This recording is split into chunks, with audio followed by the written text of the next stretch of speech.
आज मैं सुबह उठा तो सुबह सूरज बहुत शिद्दत के साथ चमक रहा था, लेकिन दोपहर होते होते क्या कंडीशन आ गई कि कुछ बादल आ गए और जब रात हुई तो तारे भरपूर तरीके से टिमटिमा रहे हैं। तो अगर बादल है तो तारे क्यों टिमटिमा रहे हैं? इसका मतलब क्या है? रात में बादल नहीं है, सुबह भी बादल नहीं थे, दोपहर में बादल आ गए। तो क्या हो रहा है? देख रहे हो, सुबह कुछ है, शाम के कुछ है, रात में कुछ है, दोपहर में कुछ है। तो ये जो चीजें एटमॉस्फेरिक कंडीशन खट खट खट खट खट खट खट खट चेंज हो रही ना जल्दी जल्दी, इसको हम लोग बोलते हैं वेदर।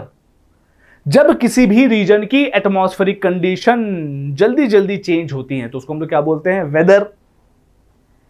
लेकिन यही एटमॉस्फेरिक कंडीशन अगर किसी रीजन की 30 से 40 सालों तक के बारे में हम पूरा एनालाइज कर लें और उसका हमें डेटा मिल जाए कि 30 से 40 सालों में ये जो एटमॉस्फेरिक कंडीशन कैसे वर्क करती है, तो उसको हम लोग क्या बोल देते हैं? उसी को हम लोग क्लाइमेट के नाम से जान लेते हैं। उसी को हम लोग किस नाम से जानते हैं? क्लाइमेट के नाम से जानते हैं।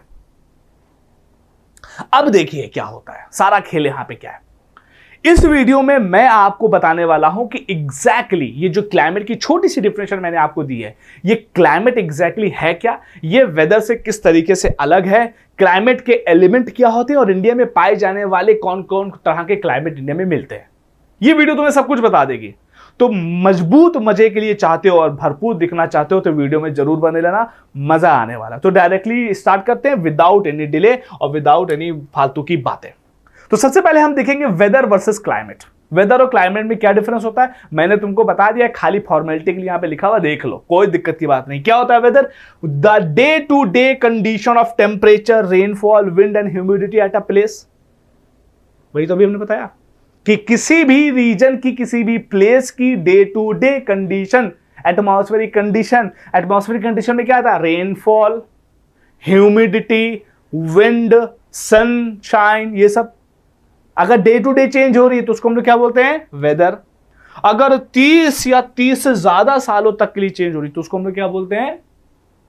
क्लाइमेट बोलते हैं। एग्जाम्पल के तौर पे if it rains today it is a part of weather, but if a region usually receive rain in June September it describe its climate।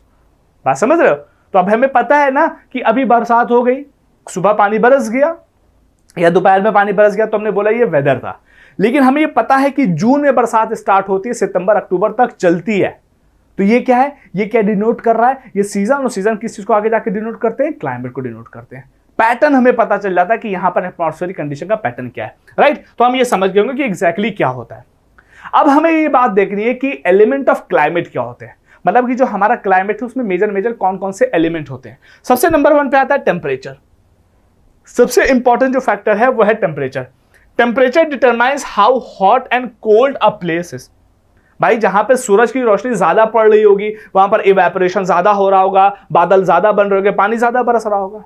जहां पर सूरज की रोशनी कम होगी वहां पर टेम्परेचर भी कम होगा, इवेपोरेशन भी कम होगा, वहां पे बरसात भी कम होगी।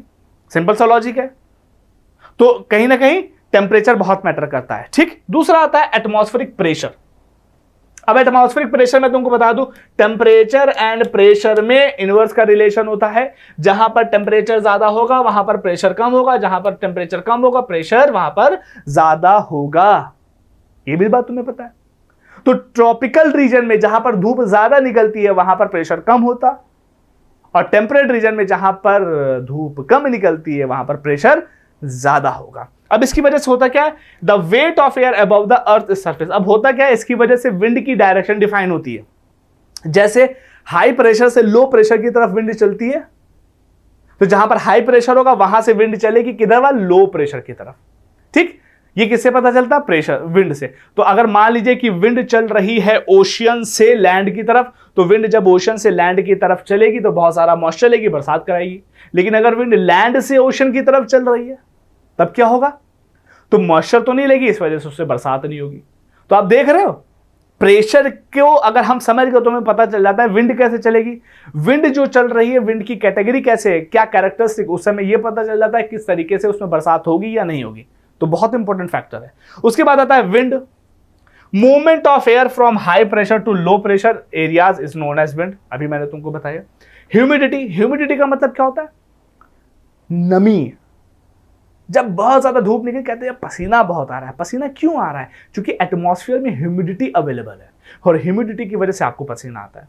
तो जब एटमॉस्फेयर में वाटर कंटेंट ज्यादा होता है तो हम ये लोग क्या बोलते हैं कि बहुत ह्यूमिड एटमॉस्फेयर हो रहा है। ये बात समझ में आ रही है? तो ह्यूमिडिटी का मतलब क्या होता है? Content of moisture present in air is known as humidity, amount of moisture और water vapour in the air. Precipitation, precipitation का मतलब क्या होता है? ऊपर से बरसने वाली चीज, चाहे वो पानी हो, चाहे वो बर्फ हो, चाहे वो ओला हो, कुछ भी, वो प्रेसिपिटेशन कहलाता है। तो आसमान से जब कोई चीज बरसती है तो उसको हम लोग प्रेसिपिटेशन बोलते हैं। पानी बरस रहा है तो उसको हम लोग क्या बोल देते हैं? रेनफॉल। बर्फ बरस रही होती है तो क्या बोलते हैं? स्नोफॉल। ठीक, तो उसको हम लोग प्रेसिपिटेशन बोल रहे होते हैं। अब हम देखते हैं type of climate. Types of climate में कि इंडिया में पाए जाने वाले क्लाइमेट कौन कौन होते हैं ये देख लो। सबसे पहला होता है ट्रॉपिकल वेट मॉनसून क्लाइमेट। ये क्लाइमेट इस तरह का क्लाइमेट होता है कि जहां पर रेनफॉल ज्यादा होती है उस रीजन को हम लोग क्या बोलते हैं?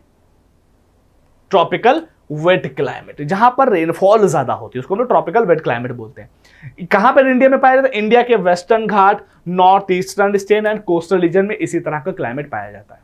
ठीक, उसके बाद इसमें कैरेक्टराइज कैसे करते हैं? हैवी रेनफॉल होती है एंड हाई ह्यूमिडिटी पाई जाती है। जाहिर सी बात है, हैवी ह्यूमिडिटी होगी तभी तो रेनफॉल ज्यादा होगी। तो इंडिया में कुछ रीजन में, western Ghat, north eastern region and coastal region में कैसा क्लाइमेट पाया जाता है? ट्रॉपिकल वेट क्लाइमेट पाया जाता है। उसके बाद ट्रॉपिकल ड्राई क्लाइमेट कहां पर मिलता है? हाँ, इसका अगर वर्ल्ड में देखें तो इसमें स्टेपी एंड डेजर्ट क्लाइमेट, मतलब डेजर्ट लाइक क्लाइमेट इंडिया में कहां पे मिलता है? जाहिर सी बात, डेजर्ट इंडिया में कहां है? राजस्थान एंड गुजरात में ये वाला क्लाइमेट हमको मिलता है। क्या खास बात होती है? Very hot summer, low rainfalls and dry air. Summer बहुत ज्यादा गर्म होते, रेनफॉल यहां पर कम होती है और यहां की एयर जो है वो ड्राई है, सूखी सूखी सी हवा है। हाँ, उसके बाद तीसरे तरह का आता है सब ट्रॉपिकल ह्यूमिड क्लाइमेट। सब ट्रॉपिकल ह्यूमिड क्लाइमेट ऐसा क्लाइमेट जिसमें थोड़ी बहुत नमी पाई जाती हो, थोड़ी बहुत नमी पाई जाती हो। किस रीजन में पाया जाता है? Found in northern plains and central India. India का जो सेंट्रल वाला रीजन है वहां पर इस तरह का क्लाइमेट मिलता है। और इसकी क्या खास बात है? इसमें हॉट समर्स होती हैं, कोल्ड विंटर्स होती हैं एंड मॉडरेट रेनफॉल पाई जाती है।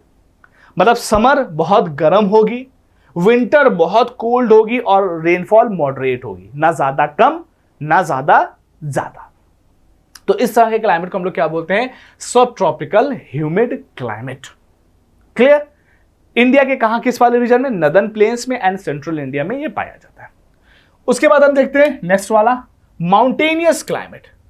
माउंटेनियस क्लाइमेट का मतलब क्या है? ऐसा क्लाइमेट जो कि माउंटेन वाले रीजन में पाया जाता है। माउंटेन इंडिया में कहां पे? नॉर्थ ईस्ट, वो आप देखते हो हिमालयन रेंज पूरी, वहां पर किस तरह का क्लाइमेट पाया जाता है? देखो, found in Himalayan region. Region हो गया कोल्ड टेम्परेचर्स, बहुत कोल्ड टेम्परेचर होता है, हैवी स्नोफॉल होती है।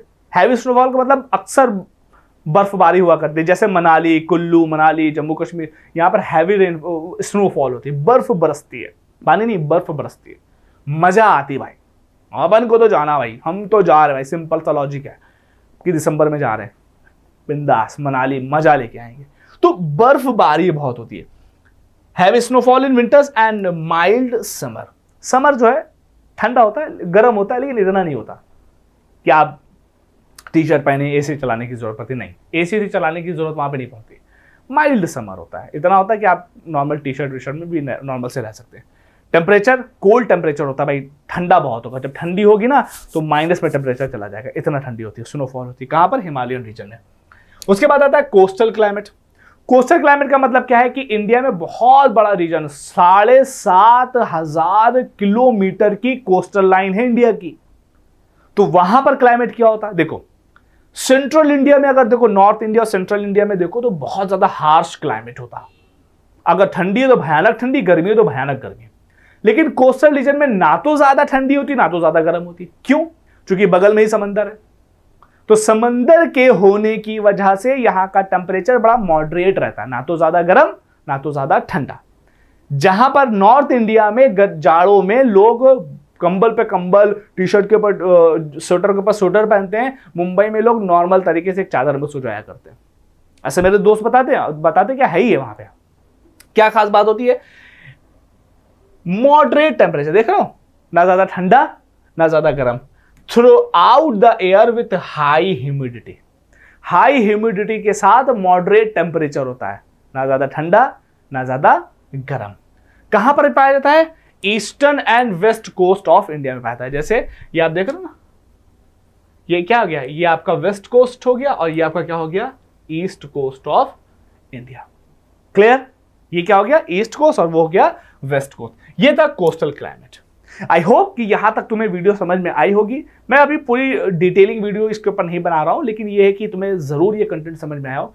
अगर कंटेंट में किसी भी तरह का डाउट है तो कमेंट सेक्शन में जरूर बताना, और किस तरह की वीडियोस देखना चाहते हो उसको भी बताओ, ताकि उसके ऊपर नेक्स्ट वीडियोस बनाई जा सके। Thank you so much for watching. Next video में जल्दी मुलाकात होती है।